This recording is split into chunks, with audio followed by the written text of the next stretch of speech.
And welcome to the Kenny Pickett Show, Panther-Lair.com, presented by WellHive, episode 1. Kenny, you don't look like you're in a dorm right now. You don't look like you're in an on-campus place. You're still home in New Jersey before you move out to Pitt for a training camp. Yeah. I got 5 days to kind of relax and get mentally focused and prepared for the grueling camp that comes up in August, and then we're going to the season. So I'm excited. Nice. Now, I got obviously a ton of stuff I want to ask you about and talk to you about with training camp, and we'll get to that today and over the coming weeks on the show here. But I feel like if we're going to start this conversation and kind of follow through this journey of the 2021 season, I think we get to start with how we got here, right? Because I imagine if I asked you last August, hey, Kenny, where are you going to be in August 2021? You wouldn't say you were getting ready to go to Pitt training camp. I would think that you were probably thinking you would be in a different location, probably in an NFL camp, which I think is what we all expected at this point. You obviously made the decision to use the NCAA's super senior designation, use that extra year of eligibility and come back. And so I wanted to kind of start off there and just ask you about that. At what point did your thinking kind of start to shift from, maybe I'm not going to go to the NFL next year. Maybe I will come back to Pitt. Did you walk off the field at Georgia Tech thinking, all right, I just played my last game in a Pitt uniform, or were you already starting to think about it at that point? No. I'd say like I was thinking that after that Georgia Tech game that I was done, that I was going to head to the NFL, and that my time at Pitt was going to come to an end, and that was going to be it. I talked to Coach Whipple on the phone. I'd say that's when the idea of coming back kind of started. My parents asked me about it too, and I was still kind of, sold on going to the NFL.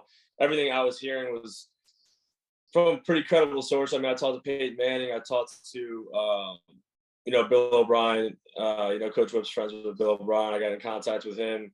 Had Coach Narduzzi, Coach Whipple, all their contacts. And so I was feeling a lot of information. I wasn't going to rush the decision when I was starting to think about, what I wanted to do. So I wanted to make sure I had all the facts, and everything I heard was, a high of 4, and then majority 5, 6, and then a little bit of 7 was from all the information and the projections. And once you get into those later rounds, it's you don't know where you're going, to be honest. Like it's like 5 to 7. It's that's a really wide gap, wide range. And the big thing the big conversation, it took like 2 seconds really, was Peyton, just asked me, like, where do you see yourself? Like as a player, where do you see yourself? I said a lot better than 4.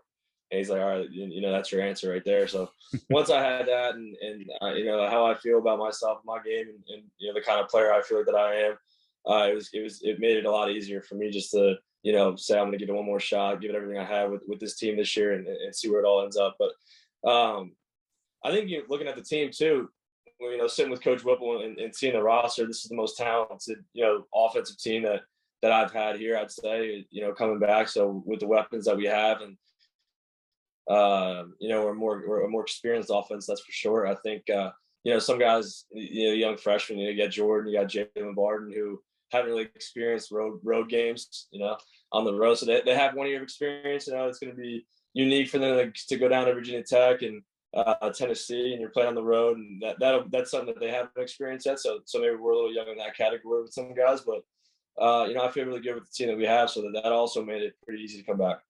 Yeah, I was thinking about that, as you're looking at the decision, you're not going to, you're probably not going to decide to come back for a team that looks like it's going into an obvious rebuild. You know what I mean? Like, you don't want to come back and win 3 or 4 games or something like that. How much of a factor was that for you of looking at it and saying, wait, we could actually win something with this team or have some success here? No, that's a huge reason. Like you said, I mean, if we graduated a lot of guys, if there was a lot of guys on the offensive side that were going to the draft, and I feel like I'd have to start from scratch. The best decision would have probably been just to go and let it play out that way. But looking at what we have coming back and the talent and how the schedule plays out, we have a lot of big games at home. So I'm really excited to have those games at Heinz Field in front of our fans and have them behind us again for my last time around. So there's multiple things that went into it after I realized I wanted to come back, and all those other things were a bunch of positives. So it made that decision a lot easier. And the one thing I said, I told Coach Whip, if I was going to go or if I was going to stay, I'd be all in on whatever that decision was going to be. So once I announced that I was coming back, I've been all in, and we've been working really hard. So I'm excited to get this thing going. The other thing I wondered about through that whole process, as you were trying to make that decision, you know, you said you had conversations with Coach Whipple, you had conversations with Coach Narduzzi. Was there a point where you kind of put it to Coach Narduzzi of like, hey, my offensive coordinator is going to be back, right? Because you didn't want to learn a new offense. And I mean, did you want to get some, or did you get some kind of assurance about that of like, yeah, you'll work with the same guy for 3 years in a row here? Yeah, that was the first question I had when I sat down with him after the season. I said if there's a chance of me coming back, it's gotta be with Coach Whip here. If he's not here, then I'm definitely going. So we had that talk, and he reassured me. He's like, Coach Whip will be here, and I think having a chance for him to recruit, a chance for him to implement his offense, his style, and how he approaches it as an NFL mindset, and talking with Peyton and hearing his the systems that he played in, how he goes about, how he went about his business with his offensive coordinators, it was very, very similar to how I am with Coach Whipple. So that's how I feel real confident and feel really, really good about the relationship that I have with him and how we work together. Just because obviously he came from that level, and that's where I want to be, and that's where all the guys on our offense want to end up one day. So knowing that we have a guy that's been there, done it, has the experience, and he's translating that now at the college level with us, it feels good to know that I have that. The last one about on this topic of coming back, I'm curious, did you make any overtures to your center, to Jimmy Morrissey of, hey man, I'm coming back. You want to come back too? Come on, come back for another year. Yeah, I tried hard. Jimmy was in a little different boat because I'm going into my 5th year. He would have been coming back for 6th year, which there's a lot of guys in the country doing it, not many. But Jimmy just said, it was his time, and I could just tell there was no shot. I gave it a couple of cracks, maybe that's where I met out. I tried to get him if he was loose to see what he would say. He had no waiver whatsoever, whatever state he was in. So I knew he made his decision, and he's doing a great job out there. We talk, pretty much every other day. So he's doing a great job out there. I'm excited to see how this year goes for him. Right. I wanted to, moving off of that topic, then I wanted to talk a little bit about sort of preseason expectations. I mean, you obviously, like we talked about, you have some confidence in this team. You think you guys are poised to really have some success. I'm sure you saw the ACC preseason polls picks you guys 4th in the Coastal Division. I think sort of the standard answer, we don't pay attention to stuff like that. And, we don't look at that. I mean, is that true? I mean, you notice it, right? You see it on social media. You see the headlines of what the preseason picks were and where you guys ended up. I mean, did you notice that stuff? What's your reaction when you see something like that? Yeah, I mean, anyone who says they don't notice it, that's a lie. Everyone, you notice, you notice it. It's obviously talked about. You see it, but I think it's all about perspective. And if you can swing things, you can always change things and make it for a positive. Like people predict us 4th, or we're right 4th, right? Coastal was 4th. 4th, yeah, 4th in the Coastal. 4th. I mean, like no one really cares at the end of the year what the preseason polls were. So it's honestly like a waste of time that they even do I don't get the whole preseason polls thing. It's for the fans, and it's it's good media and everything. But at the same time, it's good for us to use as motivation. We see that we're 4th, and I think I saw a stat since Pitt's been in the ACC, we've been outplaying our preseason projection or something. So, I mean, obviously it doesn't mean anything, but I think it's always good to have a little extra motivation, add a little extra chip on the shoulder, if guys need it. But I think, from what I've seen from this team, it's, we're really focused, and we're all moving in the right direction. I'm pretty sure in 2018, when you guys won the Coastal, you were picked to finish like 5th or 6th in the division. So that's a pretty good. It's a pretty good example of what that's worth. But what about your head coach? We're not to go too far into the team meeting room, but I mean, does your head coach like to motivate you guys a little bit? But hey, you know what people are saying about you, that kind of thing? No, I wouldn't say he uses any specifics, but I mean, we all as a program, we feel like that we don't have too much respect. And I get it. We've been inconsistent, and this year we're preaching that we want to be consistent, and we want to show up every Saturday and put out the same performance that we did the week before. So I think that'll be the big breakthrough this year. If we can do that, I feel like we'll be in good shape. We can't have those weeks where we come out and we're not on top of our game, because I know a lot of people don't think the ACC is that high level, of a conference, but I just disagree. I think there's a lot of really good teams, and it's going to be really competitive this year from top to bottom. So if you don't bring your best, you're going to lose, and that's why it's the coastal chaos, coastal chaos, whatever it is. That's why I think that's how it is, because you got, Pitt, Miami, North Carolina, Virginia Tech, and you have all these teams that are just, every week it's you're gonna be in for a battle. So I'm excited for it, to happen again this year. Yeah, definitely. All right. One thing we're going to do every week on the show, Kenny, is take some questions from the fans. We put it out on Panther-Lair.com and let people ask questions. I'm not going to ask you all the questions that they put out there because, number one, there was a lot of them. And number two, this is a family program, so we're not going to get into some of those topics. But there's some good questions in here. So we'll start up this first one. Two people actually, Dixon's Slickback and Zookeeper 2000 asked kind of the same question. What's a player highlight that you remember most from your time here so far? Or maybe what's your favorite pass that you've thrown in your career? What's one that really stands out for you? Picking one isn't really hard. I feel like there's been a lot of I would say I'll just group the plays together. I'd say all the fourth quarter comeback or the 2-minute drill wins. I'd say those kind of stick with you a little bit more than a normal, big touchdown throw or touchdown run. You could probably throw the Miami run in there, like to ice the game. I put that in that category as well, just because those kind of like game defining moments, obviously, that, being a part of a 2-minute drill and coming from behind and winning with your teammates. Duke 2 years in a row, we had the one of Maurice French, we had the one of Lee Carter. Obviously the Pitt special, catching that one was very special, very special. The bowl game, Eastern Michigan, having Tayseer catch that in one hand, it was big. And then icing the game, Miami on the bootleg. So I think all those highlights, stick with me for sure when I look back at my career and all the plays that, I've made. All right. Denny Nevo says, what NFL quarterback would you kind of compare yourself to? And I take that to sort of mean, sort of stylistically, who do you feel like you play like, or you try to play like? Whose style? Everybody wants to be Mahomes, right? But who do you kind of look at and say, yeah, I try to play like that guy?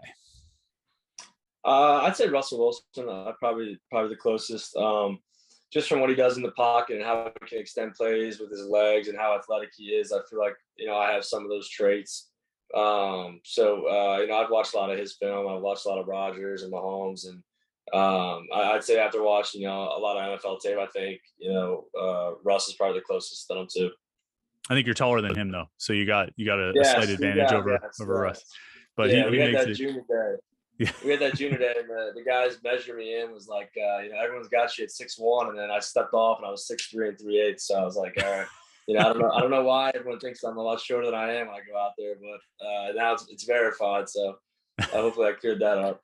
All right. Garrett 101999 says, is the feeling inside the locker room that this is the year to kind of put up or shut up, that everything seems to be in place this year? It's time to take that next step this year.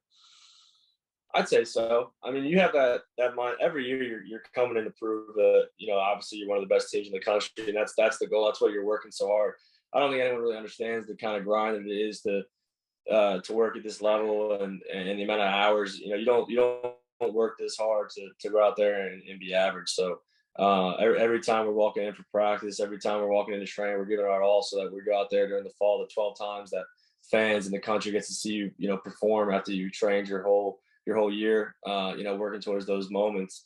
That's exactly what you expect to go out there and do is to go perform and get the win. That's the most important thing. So I would say so, though. I think that there's a lot of talent on this team. I think, there's some young talent on defense with also mixed in with some experience. I think, our linebacking core is very impressive along with the D-line. And there's a lot of young guys in the secondary that played really well in previous years. Like, Damari Mathis obviously wasn't able to go last year, and he's back. And, Marquez Williams and Rashad Battles, guys off the top of my head that I can think of that, are really talented. I think if we could put it all together, like I said, consistency is what's going to be preached this year for us. Showing up every Saturday and putting it all together and going out there and getting it done. So absolutely, I agree. I think this is the year for us to go do it. All right, we'll take one more from the fans. DK16000 says, how do you feel about Oklahoma and Texas joining the SEC? What did you think when you saw that news? I was surprised, not too surprised though. I think there's gonna be a lot of movement going on. I think that was the first domino to fall. Now, obviously, I think the Big 12 is gonna have to go get some new teams. We'll see how it all. I think now starting with the NIL, now you go into this. I think you're going to see a lot of change in the college football front, and Honestly, that's a really good rivalry. That's at least now it will stay intact. They're not going into two different conferences; they're staying in the same one, so they'll have that rivalry going. But I think it hurts the Big 12 as a whole for sure, because those are the two powerhouse teams that they consistently have in the conference, and it also adds another challenge to the SEC. Everyone knows it's a really good conference, and now you add those two teams in there. So you're looking at a strength of schedule for those teams, and it just adds a little bit more to it. So I think the SEC just got a little bit better. Yeah, no doubt. All right, Kenny, we're about to wrap up here our first episode. I know you said you're moving out to Pitt in a few days. What's this, what's the run up to training camp look like for you? Doing some last minute training, just trying to make sure you don't go crazy on the eating or anything like that? I mean, what's the few days that the kind of run up to training camp look like for you? Yeah, so this past weekend, I got back to Jersey Friday, drove back, really just spent the weekend with family and friends, kind of just relaxing, hanging out with my girlfriend. I really don't get to spend too much time with her, so having that time was great. Now today having the podcast with you, I'm going to get ready to go train, just have a light training session. I'll throw Tuesday, and then I'll shut it down Wednesday to drive back to Pittsburgh, and then we have our introduction day Thursday with our first practice Friday. So really this 5 days, it's not too much about training. I'll stay sharp, and I'll have some light workouts, but it's really just let my body rest physically and letting your mind rest mentally for what you're about to go through for this season. It's a long season. It's a grind. You take it day by day. But yeah, this time just to relax and spend time with people you're not going to see for a while. So I use it that way, and usually by the time I head back, I'm ready. I'm in the right mind space to go out this thing 100% and ready to go. So that's where I feel like I'll be at on Wednesday. All right. Sounds good, man. Well, thanks for your time, Kenny. It's been fun. This is episode 1. We got plenty more to do. I can't wait to talk to you next week to see how the first few days of camp have gone, and have a good trip back to Pittsburgh. We'll talk to you next week. Sounds good, man. Thanks.